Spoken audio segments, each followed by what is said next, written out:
Everybody that teaches a class for the first time is going to be really scared, really terrified. Here are my top tips so you will not be scared when you are teaching your first class of any kind. First, confidence comes through competence. Get good at what you're teaching, get the right training to do it, and confidence will grow from that, but it will not grow without you practicing. In a Boxercise class, what people think they would need to practice is holding the pads. But in fact, that's actually not the thing that you really need to practice quite so much. Yes, you'll need to practice that, and yes, you'll need to get good at it. But the thing that is by far and away the most difficult thing is actually teaching in front of a group of people and being able to convey your message, the safety points, etc. across. So how do you do it? Well, I recommend you do this in 3 ways. Firstly, practice in front of a mirror. You'll be able to see what you're doing, put the hard work in, get lots of repetitions in, and get pretty good at it. Secondly, practice in front of non-fitness instructor friends. Now, one of the things that fitness instructors can be guilty of is using jargon when they're teaching. And that jargon can include such things as, when you stand with soft knees. That's fine for you and I as fitness instructors, we get it, but we're not teaching other fitness instructors. We're teaching the general public. They don't know what soft knees is. So just say, bend your legs a little bit. That's far more sensible. Don't say things to them like, stand with a neutral spine. Nobody understands what that means. Keep your back flat. Use easy words. So practice firstly in front of a mirror, secondly in front of non-fitness instructor friends, and thirdly use a video camera, because you'll pick up things on a video camera that you would not necessarily pick up by watching yourself in a mirror. You'll notice all the things like, do you do something weird with your hand, or do you pick your nose or something like that? These are the things that need ironing out before you're ready to teach a class. How much practice is needed? Okay, I would say at least 10 hours. You need at least 10 hours of practice before you should be teaching a class. If you think you need less than that, then you are overconfident, and that leads to a big problem later on. Do not be overconfident. When you're teaching, write down a simple class plan. Have plan A, plan B, and plan C. I can give you a really good example of this. I went to teach a masterclass once, it's about 20 years ago, something like that. And yes, I was very nervous. And a masterclass, people are supposed to have participated in this kind of activity before they take part. They're not complete beginners. I began teaching and it was clear to me that there were some complete beginners in the room. So I very quickly stopped the class, asked people to show their hands to say, who's never done this before? 80% of the people who were in a masterclass had never ever done it before. It wasn't a workshop, it was an introduction, it was a masterclass. They picked the wrong thing to go to. So very quickly I had to change what I was going to teach. This put me on the spot, and looking back, I don't think I did a great job of it. So now I always have a plan A and a plan B. In that class plan, let's say that your class is 1 hour long, plan for 55 minutes. If people go home a little bit earlier, that's fine. But if you overrun and the next person's knocking at the door to come in because they need you out of the room, then that's not a good situation to be in. You've got to be out of the room on time. That's professional. Be in on time, be out on time. That's professional. Practice making jokes about yourself. Practice making mistakes. When you make mistakes, make a joke about it and have a laugh about it. You could be the best technical instructor in the world, but if you're miserable and don't make jokes and have a laugh, no one's coming back next week. So you've got to make sure that people enjoy the class. Actually practice the interactions that you will have. When people come in, whether you're going to shake their hand and say hello. When you shake hands with people, shake hands with them firmly and look them in the eye. Do not be looking down like this. These things are important. Something I want you to remember, eyes and teeth. When people come into a class, do you make eye contact with them? And then, do you smile? Very difficult for some people. But if you come in and you're like, hello, and you're mumbling down like this, that's not what people come to a class for.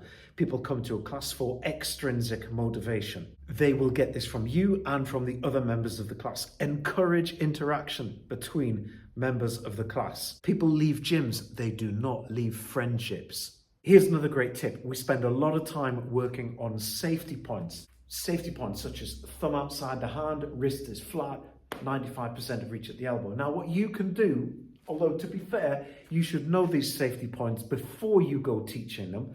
You can put them up on the wall up here and you can say, I have written these safety points down so that you know what they are. And just put them up in big bold letters on the wall so you can say thumb outside the hand at all times, and then you can refer to that. One of the best tips I've ever given is something really, really straightforward. Water bottle cap on or water bottle cap off. And if you've been taught by me, you'll know what that means. If you've not been taught by me, you'll be thinking, what on earth is he talking about? Let me explain to you. This is one of the best tips you'll ever get. My water bottle's over there next to an imaginary stereo, for example, okay? What I do is I'm teaching all of my group in front of me here, and then I go over there because I need a drink of water. So I'm going to do that. Now you can see that my water bottle cap is on in this case, isn't it? So behind my water bottle, these are my notes. This is my class plan. When I take the water bottle cap off, and when I'm putting it back on, I have time to read my notes and then go back to the group and to say, for example, don't forget to keep your wrists straight, or something else. Or I can check my timings on there as well. On the subject of class timings, now this isn't a class plan, this is just some notes that I've got. I would write down I would do a warm-up for 5 minutes, then stretches for 5 minutes, but also along here, I'd have a running time here because it's really easy to forget where you're up to. I'd write 5-minute warm-up, 5-minute stretches, and I'd go 5, 10. Then I'd have my re-warm-up, or maybe a refresher of technique. I'd put refresher of technique, re-warm-up in here, 5 minutes, and 5 minutes. Then I'd say 15 over here. This allows me to know where I am in my class at any given time, so I'm not making mistakes. People get flustered by time, so I think having a running time code, that takes a lot of pressure off if you're going to be doing that. One of the biggest mistakes that many people will make is that they'll start the class, let's say 7 p.m, something like that, and at 7:05 they're still wandering down the corridor looking around to see if anybody else is coming. Tell people to get there early just so that they can register, so you're not waiting around for people. Let people know in advance, if you're more than 5 minutes late, I will not admit you to the class, because otherwise you are wandering down there, you've got a 55-minute class plan, and the minute that you've wasted 5 minutes wandering down the corridor, you've lost your timing, you've lost your times. It's very, very difficult to recover from that. So have a cut-off time and just say, I'm sorry, next week. And be strict on that too. Final tip I'm going to give you is sports psychology related, and it's related to why do people choke either during a sports competition or when teaching a class. I've seen both happen.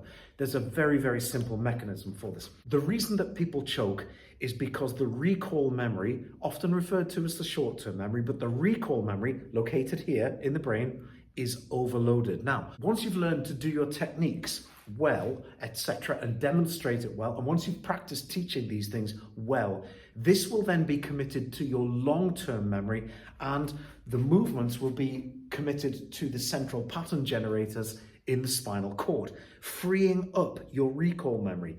If you have to start thinking about, how do I teach this? My thumb's outside my hand, and you're thinking then, what's next? Oh yeah, my wrist is straight. Now turn sideways to demonstrate the wrist because people can see that better. Your recall memory is processing too much information. The reason people choke is the recall memory gets overloaded. So you've got to clear that out. And the only way you can clear it out is practicing by repetitions. If you've done our training course, you'll know that it takes about 300 repetitions for you to be able to commit something to your long-term memory. That means having practiced teaching something, not just doing, but teaching something about 300 times. So how do you stop choking? Free up the recall memory. Get good at it in advance. I refer back to my earlier statement that confidence will come with competence. Finally, before you do teach your first class of any type, whether it be Boxercise, whether it be Zumba, or whether it be kettlebells, I wish you the very, very best of luck. If you have any other things that you think I've missed, please comment in the section below, anything that you think I've missed, and I'll redo this video gladly, and I'll include your tips as well for how to run a great first class. Best of luck, guys. Hope your class is a knockout.